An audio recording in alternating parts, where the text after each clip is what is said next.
Hi, I'm John with 520 Greens. Today I wanted to give you a tour of my DIY hydroponic market garden. Altogether, I do about 1,500 heads of lettuce and about 1,000 square feet. I have two separate NFT hydroponic systems, and then I have multiple of these 3D printed hydroponic towers that I do a lot of herbs in. My water out of the tap is about 600 parts per million. In order to make it useful for hydroponics, I have to send it through a reverse osmosis system. The RO water gets stored in the upper tank. The lower tank is the wastewater, and the wastewater gets used to water my trees. After my water goes through the reverse osmosis filter, it gets put into one of these two totes. One tote goes to my lettuce, the other one goes to my vining crops like cucumbers, tomatoes, and things like that.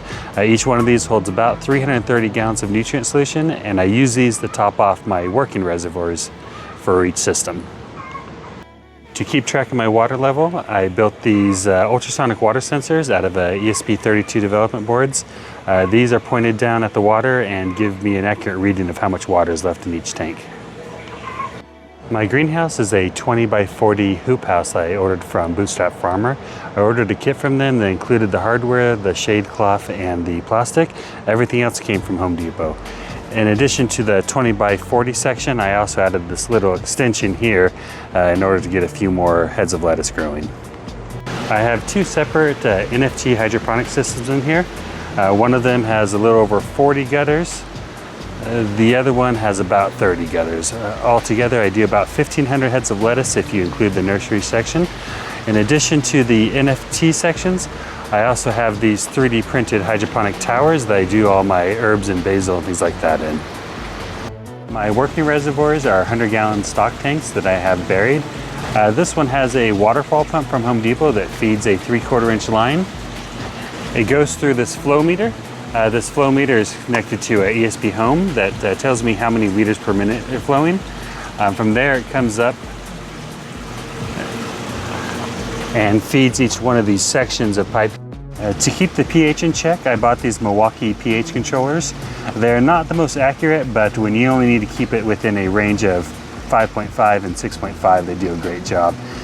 Reservoirs, they also have these homemade ultrasonic sensors, so I know what the levels are, and these will also alert me if the level is dropping too fast or runs out completely. One thing that's essential for me to have is water chillers. These are able to keep the water temperature below 75 even when it's 110 out. Each one pulls about 1 kilowatt and runs for about 10 hours a day right now at this time of year. Each gutter gets about a 1/4 gallon flowing down per minute. Water goes down each one of the gutters and then it gets collected into this 4-inch pipe and then returns back to the reservoir. Nursery channels, I mainly use them in the winter so I can get another week worth of growth out of everything because the lack of sunlight, everything takes about 5 weeks to get going. Right now I'm just using them to store my basil before I put them in my hydroponic towers. I have some wall-mounted evaporative coolers and then a bigger evaporative cooler on the ground, and then I have fans. Everything's plugged into a smart outlet so I can turn them on and off from my phone, or they'll turn on automatically depending on what the temperature's doing. My greenhouse, I also have a 20 by 40 hoop structure that I do all my betta buckets in. All of these are Armenian cucumbers. I have about 100 bagel buckets, so only about half of them are full right now. I'm getting ready to remove some of this and grow more lettuce. In addition to the betta buckets, I also have some drain-to waste systems right here. I'm doing some hydroponic dragon fruit cactus and also some flowers.